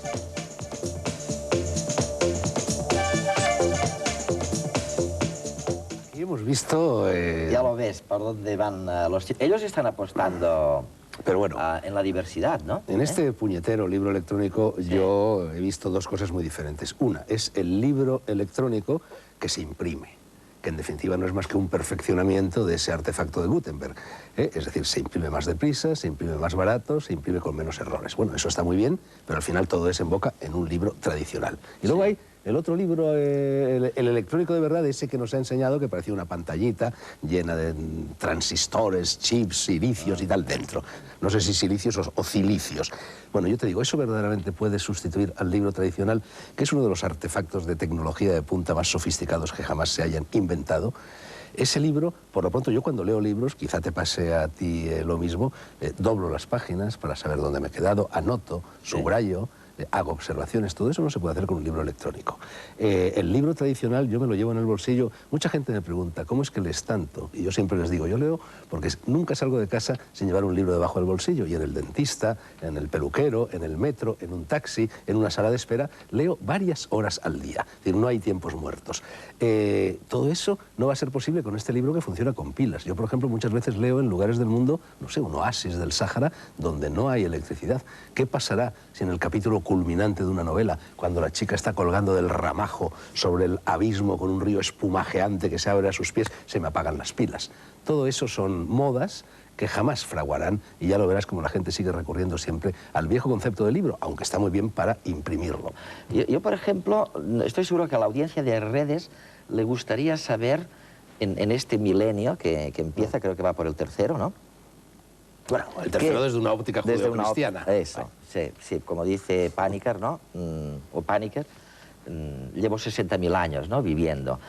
Pero, oye, ¿por qué? ¿Cuál sería el proyecto que más ilusión te haría? O sea, al comienzo de milenio, si viniera alguien y te dijera, Fernando, oye, ¿qué proyecto realmente te gustaría llevar a la práctica en los próximos 60.000 años?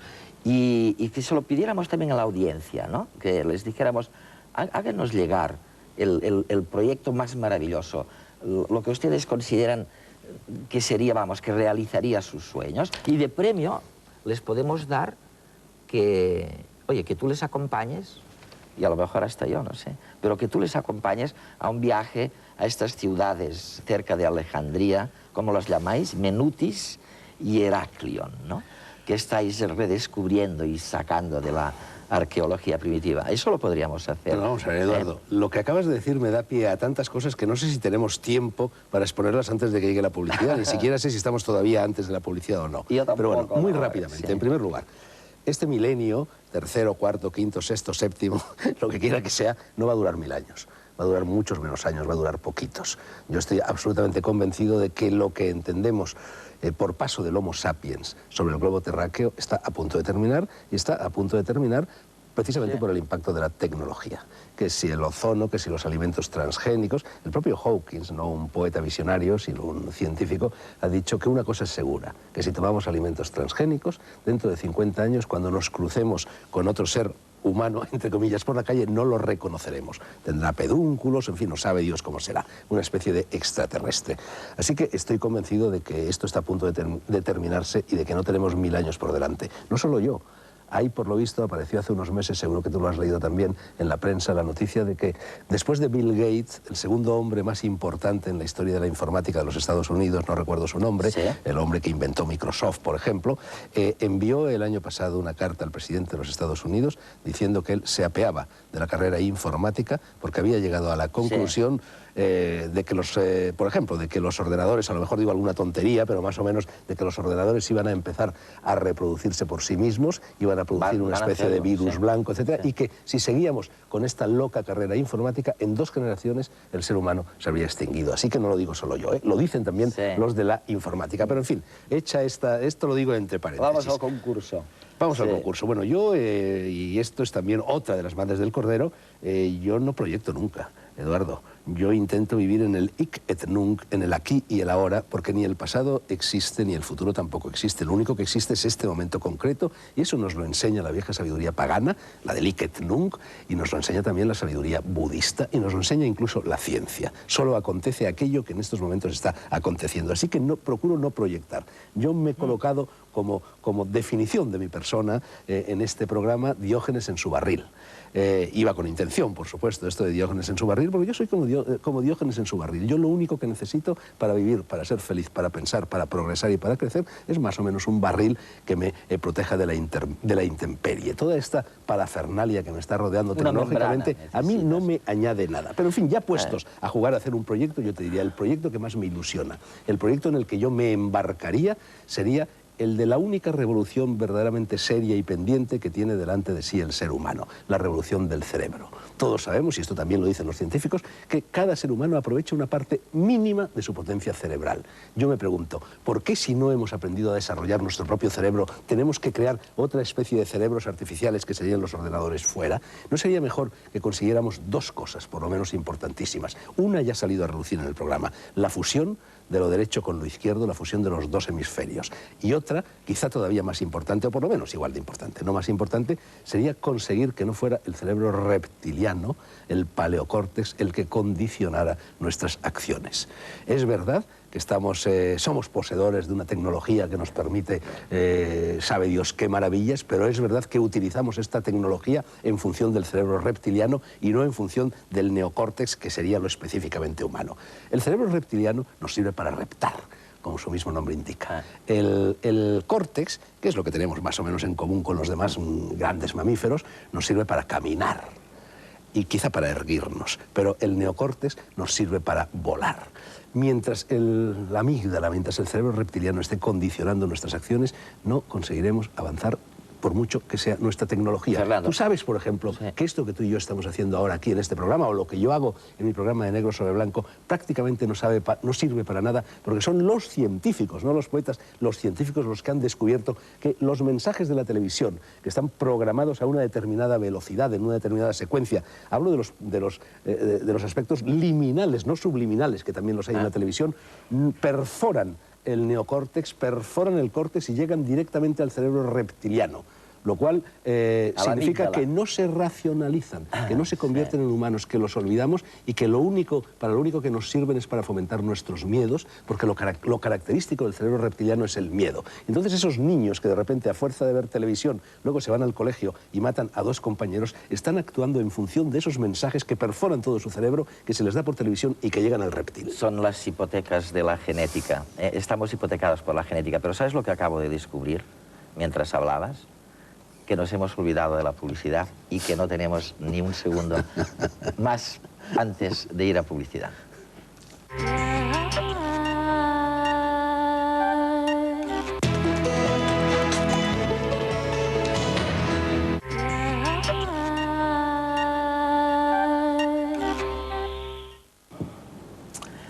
Están viendo redes, o negro sobre blanco, o el yin-yang mezclado, las dos cosas, en una especie de primer intento precursor de fundir dos programas de la televisión pública en uno, ¿no?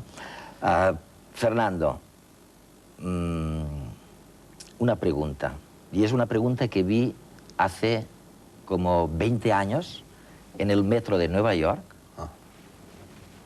Era un graffiti que decía, en lugar de decir hay vida después de la muerte, decía is there a life before death? ¿Hay vida antes de la muerte? Porque realmente esta es la pregunta. Yo antes te pregunté si había vida después de la muerte y me contestaste una serie de cosas bien, aceptables. Pero lo importante es si hay vida antes de la muerte, ¿no? Si existe el universo, si hay vida realmente. ¿Hay vida antes de la muerte o la gente vive muy mal? Bueno, es una vida al ralentí, es una vida mutilada, es una vida condicionada por el cerebro reptiliano, del que hablábamos antes, por el peso de lo denso, por nuestras culpabilidades, en fin, por tantas cosas, pero por supuesto hay un proceso de crecimiento a lo largo de esta vida, y entonces a tu pregunta yo tengo que decirte que esta es la única vida que hay. Lo que pasa es que en la otra vida... ¿Y no será una alucinación de las proteínas del cerebro? ¿La posibilidad de que exista otra vida? No, la de que esta vida, que esto sea una alucinación. Bueno, ya sabes que en el pensamiento oriental se habla de que la percepción normal de la realidad es lo que ellos llaman maya, es lo que ellos llaman ilusión. Cuando uno modifica sus estados de conciencia a través de la meditación, a través del ayuno, a través de la soledad, a través de la ingesta de sustancias enteogénicas de las que hemos hablado antes, entonces es cuando Isis rasga su velo y entonces es cuando presenciamos el espectáculo de la verdadera realidad y entonces es cuando empezamos a entendernos a nosotros mismos y por qué estamos aquí. Y lo que entendemos entonces es que este proceso, que es la vida o la no vida aquí abajo, es un banco de pruebas. es un taller, es una especie de campamento espartano y por lo tanto duro, como eran los campamentos en Esparta, esa cultura castrense, en la cual tenemos que aprender a forjarnos, tenemos que aprender a disciplinarnos, tenemos que averiguar quiénes somos y todo eso es un proceso verdaderamente fatigoso. Entonces yo te diría, respondiendo a tu pregunta y concretando, por supuesto que aquí, antes de la muerte, hay vida, pero lo que nos espera después de la otra vida seguramente es infinitamente más feliz e infinitamente más placentero, porque lo que la muerte nos abre son las puertas de la percepción. Entenderemos lo que pasa, el verdadero estadio místico de comprensión holográfica del universo se alcanzará después de la muerte. Y esto tampoco es una hipótesis lírica, sino una realidad científica. Estamos todos muriendo constantemente, se puede aprender a morir. Todos hemos llevado a cabo, lo sepamos o no, experiencias de muerte. Sin ir más lejos, sabemos que las neuronas y las células van desapareciendo y prácticamente cada 7 años, esto lo dice la ciencia, ninguna de las células que tú tenías hace 7 años sobrevive. Todas tus células, todo tu cuerpo, todo tu soporte carnal se ha modificado. Y sin embargo, la conciencia de tu yo, la conciencia de la continuidad sigue existiendo en ti. ¿Cuál es el soporte? ¿Cuál es la sede de esa conciencia de tu yo? Ese es el problema. Gould, uno de los mayores paleontólogos, vamos, de los, digamos, mi preferido, ¿no? O uno de los grandes paleontólogos del mundo, él dice, oye, cuando miro lo que está pasando, me es muy difícil, me es imposible ver una intencionalidad en lo que está ocurriendo, que nadie me diga que cada vez caminamos hacia algo mejor, más grande, más bello, más complejo. Bueno, vamos a ver. En primer lugar, eso, perdona que lo diga, a pesar de que sea tu paleontólogo favorito, a mí me parece una solemne tontería, porque es evidente que el mundo se mueve y se mueve hacia algo. Yo, antes de empezar este programa, estaba bueno, tan evidente que yo lo estaba viendo en una pantalla de televisión, tú estabas grabando otro programa, que no sé si se emitirá antes o después de este que estamos haciendo ahora, y estabais hablando de cómo en esa diáspora, así la calificabas tú, de las neuronas hacia el cerebro, hay una intencionalidad. La conciencia. Casi hay una conciencia, esa nariz que decías, ese cono que husmeaba. Entonces, evidentemente, ahí lo que hay es teleología. Es decir, yo creo que las cosas existen para algo. Yo creo que nada en el universo, ni en el movimiento de una hoja, es absolutamente gratuito. Ahora, puede ser para reproducirse, simplemente. Bueno, ¿y reproducirse para qué? Muy bien, eso es para reproducirse, pero ¿para qué nos reproducimos? Ahí se detiene el para qué, ahí se detiene la cadena de causas y de fines. Por lo pronto, si aceptas esta teoría, te estás cargando la ciencia, porque la ciencia, en definitiva, es algo que lo que hace es estudiar el desarrollo desde una causa hasta un determinado efecto. Luego llegan los místicos, los filósofos, los poetas, los escritores, los humanistas, los pintores, y explican eso que la ciencia... En este enfriamiento progresivo del universo, en su marcha hacia la entropía y el desorden, tú ves una intencionalidad. Clarísima. Lo veo en lo particular y lo veo en lo general. Pero por otra parte, detrás de lo que estás diciendo, ahí también volvemos a esta antinomia eterna entre Oriente y Occidente. Los occidentales creen que la historia es lineal, es decir, que hay un progreso. Yo esto del progreso pues también había que matizarlo mucho. Yo no sé si tú conoces esa anécdota que se atribuye a un ministro de Franco, que en cierta ocasión dijo, en un discurso, dijo, hace un momento estábamos al borde del abismo y ahora hemos dado un paso hacia adelante. A veces el progreso es como el paso hacia adelante. Pero en fin, el occidental cree que la historia avanza linealmente desde una creación, por eso las religiones judeocristianas son creacionistas y no evolucionistas, y que se va avanzando. En cambio los orientales no. Los orientales creen que la historia es cíclica, es circular, es un poco el efecto boomerang, vuelve, va y viene, y poco a poco se va adelantando, eso sí, a través de esas idas y venidas. Tú, por ejemplo, sin ir más lejos, observa, que a mí me llama muchísimo la atención, y el libro que estoy escribiendo ahora va un poco en este sentido, cómo se produce el periodo del paganismo, que más o menos dura unos 1000 años. El centro iniciático de Eleusis se funda, a grosso modo, en el siglo VII a.C. y dura hasta el 393 después de Cristo, son 11 siglos, no es ninguna fruslería, y en ese año hordas fanáticas de monjes cristianos destruyen ese santuario iniciático que fue el que dio sentido y unidad al mundo antiguo. Bueno, a partir de ese momento, es decir, a partir del momento, el periodo del paganismo fue un periodo de esplendor extraordinario, fue un milenio de las luces, donde el arte, el pensamiento, la convivencia... ¿Sabes una cosa?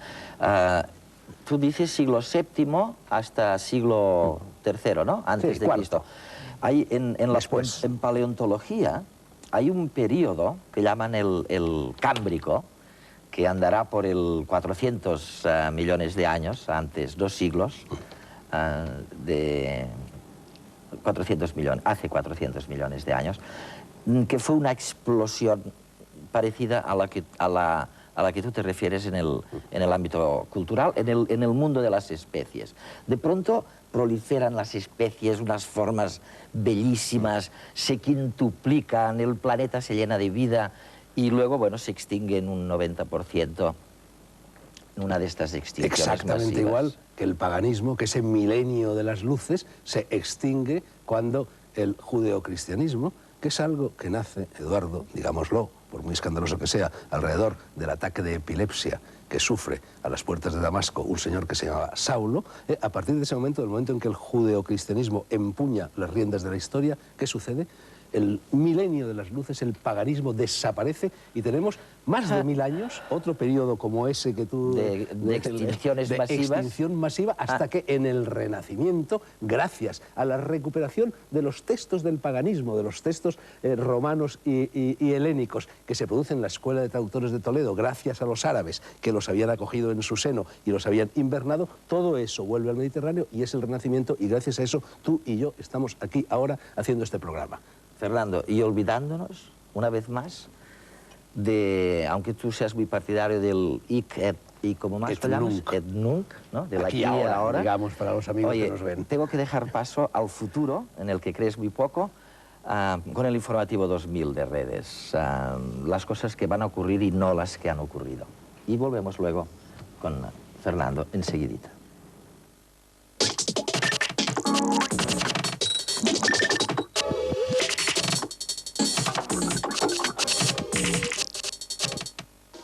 La falta de luz es la principal causa de los trastornos afectivos estacionales, una disfunción que afecta al 20% de las personas que viven en los países nórdicos.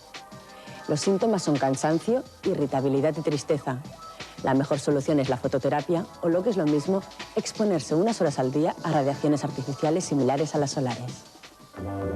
Mientras los países situados más al norte del globo terrestre tienen muy pocas horas de luz solar durante el invierno, los países ubicados más al sur gozan de más radiación durante todo el año. Las estadísticas apuntan que los trastornos afectivos estacionales afectan más a las personas de países con pocas horas de luz y que es más frecuente entre las mujeres que entre los hombres. La mejor terapia para superar la baja energía, el cansancio y la irritabilidad que provoca esta disfunción es la fototerapia, que consiste en administrar luz en determinados momentos del día mediante una lámpara de amplio espectro que emite frecuencias muy similares a las de la luz del sol. Los especialistas aseguran que en el 80% de los casos, los pacientes mejoran tras recibir varias sesiones de estas radiaciones solares artificiales. Las últimas investigaciones han revelado que hay 9 genes implicados en esta reacción química al invierno. El objetivo inmediato es conseguir fármacos que incidan sobre estos genes. En Gran Bretaña, el aumento del uso de teléfonos celulares ha coincidido con el descenso del tabaquismo entre los más jóvenes, lo que ha llevado a un grupo de expertos a aventurar una hipótesis, que los adolescentes están dejando de fumar para engancharse a una nueva adicción, la telefonía móvil.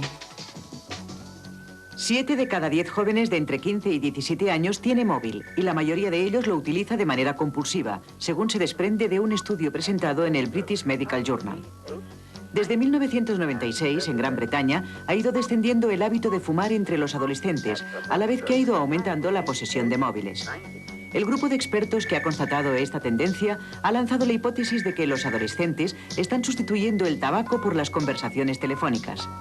Los móviles, según las teorías de los investigadores, cubren las aspiraciones de individualismo, rebelión, integrados en su grupo de amigos y de parecerse a los adultos de la misma manera que antes lo hacían los cigarrillos. Otra hipótesis menos psicológica es la de que los jóvenes no pueden permitirse ambos gastos y prefieren gastarse el dinero en tarjetas telefónicas que en tabaco. En la era de los satélites y las exploraciones interespaciales, algunos de los misterios mejor guardados del planeta Tierra permanecen a miles de kilómetros bajo el suelo, en las profundidades de los océanos. Con el objetivo de desvelar los secretos que esconden los fondos abismales de los océanos, se ha concebido la Estación Geofísica y Oceanográfica Geostar, un laboratorio interdisciplinar totalmente automatizado que puede permanecer a miles de metros de profundidad durante largos periodos. Tras 6 años de construcción y puesta a punto, Geostar, de manufactura europea, se ha convertido en la primera estación submarina sumergida a más de 2.000 metros de profundidad. Desde el sofisticado laboratorio se recogerán datos sobre campos magnéticos, salinidad, contaminación, acústica y corrientes marinas, datos básicos para conocer el origen, la evolución y la geodinámica de las placas continentales. La estación está programada para permanecer un año bajo el mar, pero volverá a tierra el próximo mes de mayo con algunos de los secretos mejor guardados de los abismos oceanográficos. El agujero de ozono desaparecerá dentro de 50 años. Esa es la reveladora hipótesis que acaba de anunciar Paul Crutzen, Premio Nobel de Química de 1995. El holandés ha vaticinado que el medio ambiente solo mejorará si se prohíben diversas sustancias contaminantes.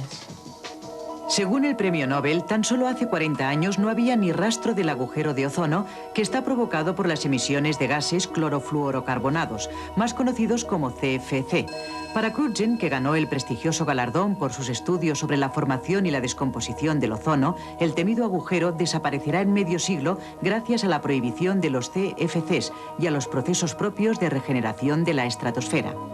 El químico holandés está convencido que la evolución de la capa de ozono tendrá mucho que ver con los fenómenos que se desarrollen en las capas superiores de la atmósfera. La vinculación entre el proceso de cambio climático en que está inmerso el planeta y el agujero de ozono es uno de los principales debates internacionales. Recientes estudios estadísticos apuntan que la falta de ozono provocará en los próximos años veranos más cálidos en el sur de Europa y en el norte inviernos más templados. La Unión Europea está a punto de dar luz verde a la comercialización de envases inteligentes. Son plásticos y cartones que contienen sustancias químicas que alargan la vida útil de los alimentos y son capaces de avisar al consumidor cuando el producto está a punto de caducar. Toda una revolución para las neveras del tercer milenio. Estos embalajes ya existen en los supermercados de Estados Unidos, Australia y Japón. De momento, las industrias agroalimentarias comercializan 2 tipos de envases, los denominados activos, que incorporan sustancias químicas que impiden que los alimentos se deterioren, evitando, por ejemplo, la creación de moho o los procesos de enranciamiento. Y también están los envases inteligentes, que tienen un dispositivo que cambia de color, avisando al consumidor cuando los productos empiezan a perder sus propiedades nutritivas.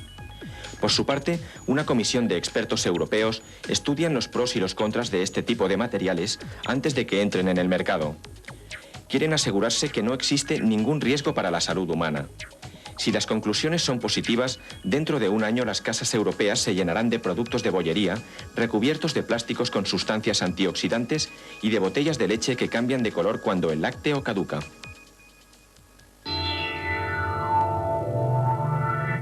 Informativo 2000 lleno, abarrotado de cosas, de estas cosas que, bueno, que a veces le ponen la piel de gallina a Fernando, ¿no? A mí el más pintado. No dirás que la gente que ahora nos está viendo no ha sentido un estremecimiento ante este vaticinio de que el año que viene ya, como quien dice, vamos a tener croissants cubiertos de plástico, llenos de cosas químicas y de sensores. ¿Se te pondrán? ¿Todo eso para qué, Eduardo?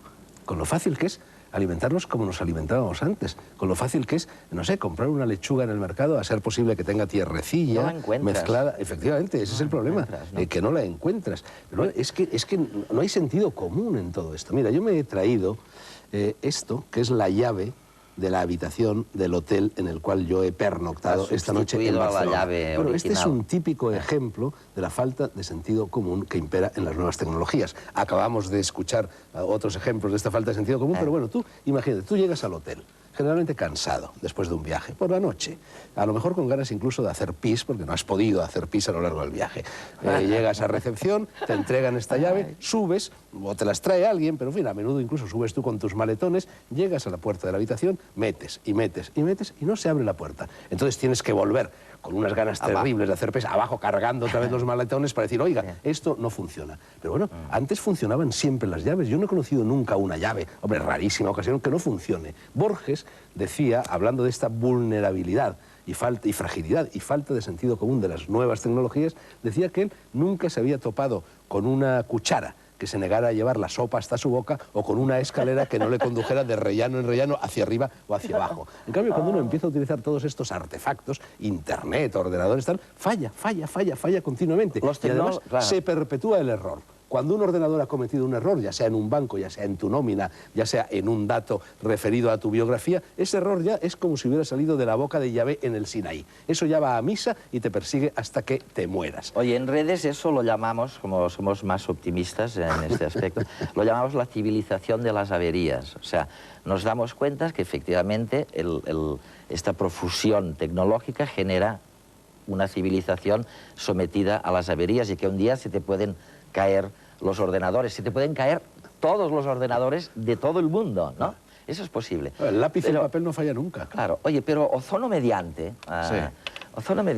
la vieja pregunta de si el planeta Tierra, luego hablaremos del sentido común, de si el planeta Tierra es el lugar adecuado o no para recepcionar una civilización tecnológica, tu respuesta parece ser que no, y que nos quedan 50 años. Que no. Yo creo que si alteramos muy violentamente como se está llevando a cabo el curso natural de los acontecimientos, efectivamente estamos propiciando un apocalipsis. No es seguramente la primera vez que surge un apocalipsis, ¿no? Lo que pasa es que quizá este apocalipsis sea más grave que los anteriores porque nunca ha llegado el ser humano tan lejos en su dominio de las fuerzas de la naturaleza. Pero, por ejemplo, sin ir más lejos, estamos asistiendo a un recrudecimiento de virus nuevos contra los cuales la ciencia prácticamente, al menos de momento, no tiene respuesta. El ébola, el retrovirus del SIDA, la legionela, etc. Hay científicos que sostienen que esto es, por ejemplo, producto de la deforestación. Esos virus estaban agazapados en el corazón de los bosques tropicales, no podían estar en contacto con los seres humanos y entonces cuando el ser humano se pone en contacto con ellos adquieren estos virus que a lo mejor termina con la especie humana. En estos momentos estamos en plena crisis de las vacas locas. Y si digo que en estos momentos estamos en plena crisis de las vacas locas, estoy seguro de que esta frase mía será válida emitas cuando emitas este programa, porque esa crisis va a seguir durante mucho tiempo. Sí. Mira, Eduardo, hace 15 años, en un programa de televisión que yo dirigía nocturno, a lo mejor tuviste alguna de las entregas que se llamaba El Mundo por Montera, vino Fernando Arrabal, te estoy hablando de hace 15 años. Fernando Arrabal, como vive en París, pues en fin, conoce a científicos muy importantes, premios Nobel, tal, son amigos suyos, y ya empezó a dar la matraca con las vacas locas. Y nos explicó que quizá las vacas locas eran también el fin de la especie humana, porque por primera vez la ciencia se enfrentaba, yo no te lo sé explicar muy bien, a una secuencia de priones, celulares, etc., contra la cual no sabía absolutamente nada, ni de dónde venía, ni hacia dónde iba, ni cómo se producía. Es decir, la ciencia parece que está absolutamente inerte ante este nuevo tipo de enfermedad. Bueno, los políticos, que son los que mandan en nosotros, resulta que para que no cunda la alarma, en lugar de alarmar a la población y de decirles lo que les tendría que decir, comer en estos momentos carne, y no solo carne vacuna, porque hay ya casos de corderos locos, hay ya casos de pollos locos, gatos locos, pero los gatos de momento no nos los comemos, excepto cuando nos los dan por conejo.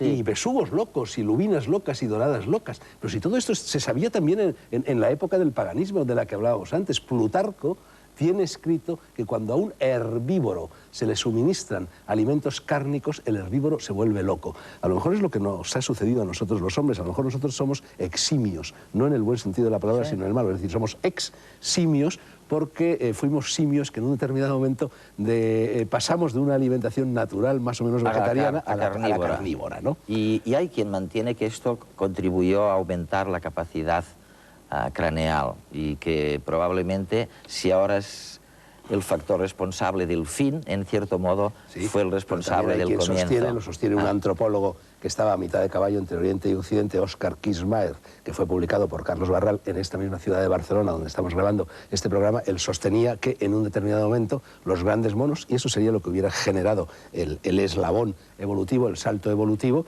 los grandes monos descubrieron que si ingerían el cerebro de otros grandes monos, se producía un aumento de la masa encefálica, una mayor actividad sexual y una mayor inteligencia. Entonces empezaron a ingerir estos cerebros hasta tal extremo que la masa encefálica creció tanto que empezó a tropezar con las paredes del cráneo. Entonces los chamanes de la época, para intentar evitar este tipo de locura que se producía, perforaban el cráneo, es decir, lo trepanaban intentando dar salida a ese exceso de masa encefálica, y eso coincidiría con ese momento del Neolítico en el cual nos encontramos con misteriosos cráneos trepanados en las tumbas que no respondían a una enfermedad de otro tipo. Y en la escala mitológica, dice también este antropólogo Óscar Kirchmayr, eso se correspondería a la fase mitológica de la Torre de Babel. En en la cual los seres humanos, por culpa de ese roce de la masa encefálica con las paredes del cráneo, perdieron la capacidad telepática que, sin embargo, consta que los animales tienen, y lo ha demostrado muy bien un científico como Rupert Sheldrake, con su teoría de la resonancia mórfica o de la morfogenética.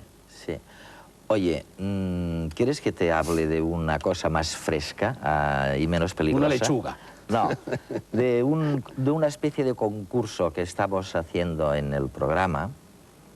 Le hemos pedido a nuestra audiencia que se crea durante un ratito que realmente tenemos el cerebro separado en el hemisferio derecho y el hemisferio izquierdo, y que, como puedes ver en el dibujo que sale en la pantalla, el hemisferio derecho, esto va a sublevar a mucha gente de izquierdas, ¿no? Porque resulta que es el hemisferio derecho, el de la imaginación, y en cambio es el hemisferio izquierdo, el del análisis muy detallado, el de solo el lenguaje, etc. Bueno, les estamos pidiendo que nos digan primero cuál de los dos hemisferios les gustaría realmente desarrollar. No solo ellos personalmente, sino en términos generales, para la especie humana. ¿Qué sería lo mejor? ¿Desarrollar más facultades del hemisferio izquierdo o más facultades del hemisferio derecho? Y dentro de cada hemisferio, ¿qué ámbito de actividad creen que es absolutamente esencial para una vida feliz? Sin esperar, Fernando, a la próxima, que ya sé que será más feliz. ¿Cómo podríamos hacer? Bueno, unas cuantas observaciones. Creo que hay un error. Me parece que la palabra pertenece al hemisferio derecho y en cambio es el número, lo específico del hemisferio izquierdo, pero en fin, a lo mejor estoy equivocado yo, poco importa. Sí. Tú date cuenta que esto que estamos viendo estaba contado también en la mitología del mundo helénico. Es el mito de Teseo. Teseo se adentra en el laberinto es el cerebro tiene forma de laberinto, para averiguar quién es él, para llegar al centro del laberinto donde le acecha el minotauro, lo límbico, el monstruo, los monstruos del subconsciente de los reptiles.